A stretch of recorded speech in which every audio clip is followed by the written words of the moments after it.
নমস্কার সবাইকে, আমাদের আরও একটা নতুন ব্লগে আপনাদের সবাইকে স্বাগত। আজ আমরা চলে এসেছি উত্তর কলকাতার একটি বিখ্যাত জৈন মন্দির বা পরেশনাথ মন্দিরে। প্রথমেই জানাই এই মন্দির খোলা এবং বন্ধের সময়। এই মন্দির দর্শকদের জন্য সপ্তাহে 7 দিনই খোলা থাকে। এই মন্দির সকাল 6টায় খোলে এবং 1টায় বন্ধ হয়। আবার বিকেল 4টে থেকে 9:30 পর্যন্ত এই মন্দির দর্শকদের জন্য খোলা থাকে। মেন গেট দিয়ে ঢুকে বাঁদিকে তাকাতেই আমাদের এই অপূর্ব সুন্দর মন্দিরটি নজরে পড়ল। এই অপূর্ব সুন্দর মন্দিরটি 23তম জৈন তীর্থঙ্কর পরেশনাথের উৎসর্গে স্থাপিত। এই মন্দিরটি কলকাতা তথা পশ্চিম ভারতের জৈন সম্প্রদায়ের কাছে এই মন্দিরটি গুরুত্ব অপরিসীম। তাদের প্রধান তীর্থস্থল হিসাবে এই মন্দিরটি বিখ্যাত।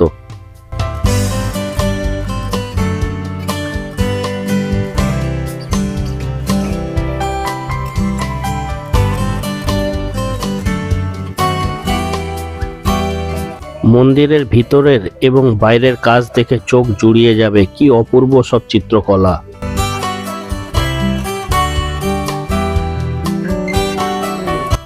মন্দিরের ভিতরে ভিডিও করার অনুমতি নেই, তাই ভিতরে ভিডিও দেখাতে পারলাম না।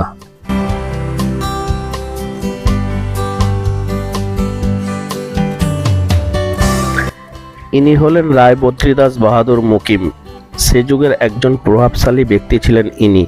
1867 খ্রিস্টাব্দে এই রায় বদ্রীদাস বাহাদুর মুকিম কলকাতার বুকে গৌরীবাড়ি লেনের এই জায়গাতেই মন্দিরটি স্থাপন করেন। এই পরেশনাথ মন্দিরের আরেকটি বিশেষত্ব হলো এই মন্দির প্রাঙ্গণের ভিতরে অসামান্য কারুকাজ ও শতবর্ষ প্রাচীন স্থাপত্য শিল্পের নিদর্শন, যা ভক্তদের কাছে আজও বিস্ময়ের কারণ।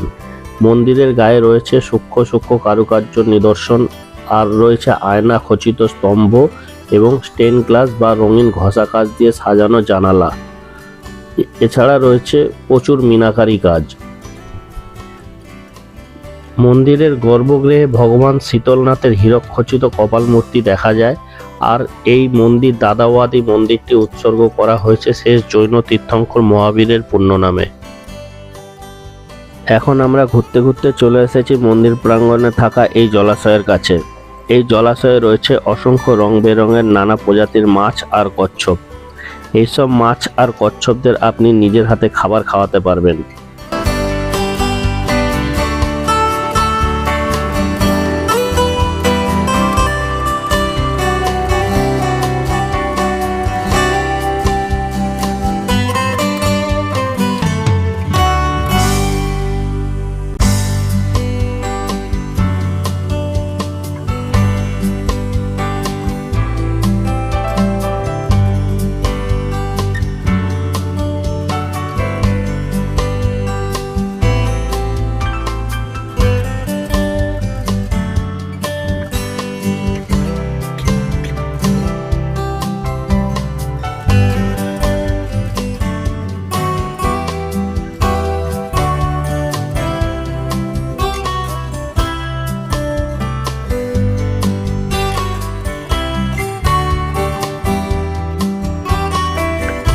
মন্দির প্রাঙ্গণের ভিতরের দৃশ্য দেখুন, কত সুন্দর সাজানো গোছানো এই মন্দিরের প্রাঙ্গণগুলি।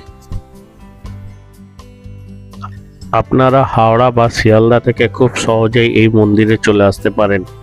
তার জন্য আপনারা হাওড়া বা শিয়ালদা থেকে বাসে করে এসে নামতে হবে আপনাদের গৌরীবাড়ি স্টপেজ। তারপর সেখান থেকে পায়ে হাঁটা পথে খুব সহজেই আপনারা চলে আসতে পারবেন এই মন্দিরে।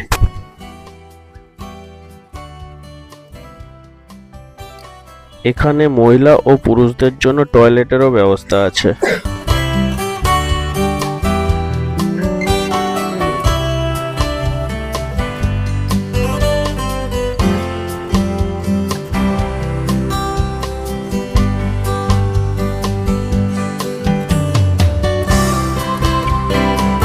সন্ধ্যায় মন্দিরে লাইট জ্বলে উঠেছে, আর মন্দির সহ সমস্ত ফুলের বাগানে এক অপূর্ব সুন্দর মায়াবী পরিবেশ তৈরি হয়েছে। কথিত আছে এই পরেশনাথ মন্দিরের গর্ভগৃহের ভিতরে আছে একটি ঘিয়ের প্রদীপ, যা একটানা 1867 সাল থেকে জ্বলে আসছে আজও পর্যন্ত। এই প্রদীপ কখনো নিভে যায়নি। অহিংসা এবং শান্তির প্রতীক হিসেবে এই পুণ্য শিখা চিরতরে জ্বলমান থাকবে, এটাই কাম্য।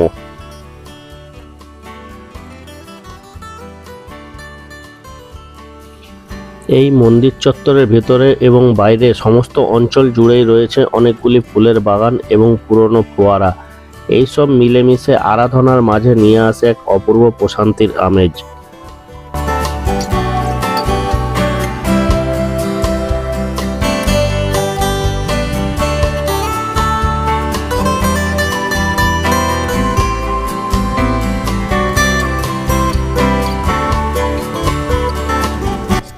মন্দির প্রাঙ্গণে রয়েছে এই একটি মাত্র দোকান। এখান থেকে আপনারা ঘর সাজানোর জন্য পছন্দ মতো নানা সামগ্রী কিনে আনতে পারবেন।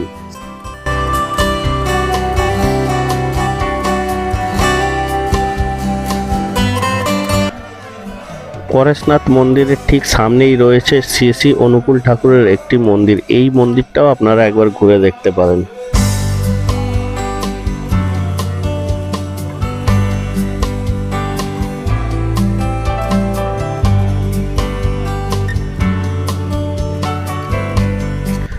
সামনেই পরেশনাথের মন্দির আর পাশেই রয়েছে আরও একটি মন্দির।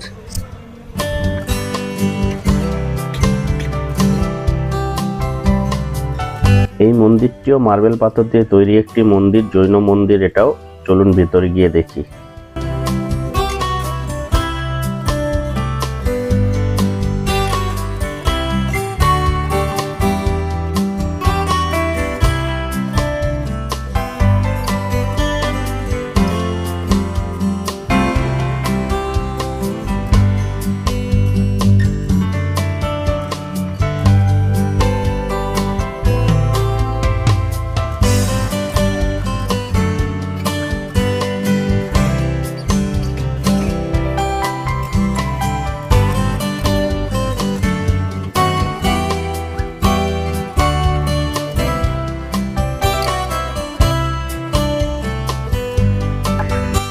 এই সুন্দর মন্দিরটি দেখার পর চলে এলাম আরও একটি সুন্দর মন্দির দেখতে।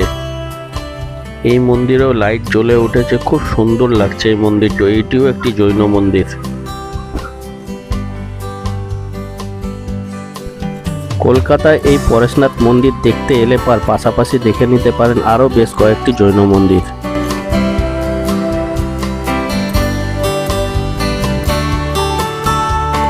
আমাদের এই ছোট্ট ভিডিওটি যদি আপনাদের ভালো লাগে তবে একটি লাইক করবেন, এবং যদি ভালো লাগে কমেন্ট করবেন এবং সাবস্ক্রাইব করে রাখবেন এরকম আরও ভিডিও দেখার জন্য।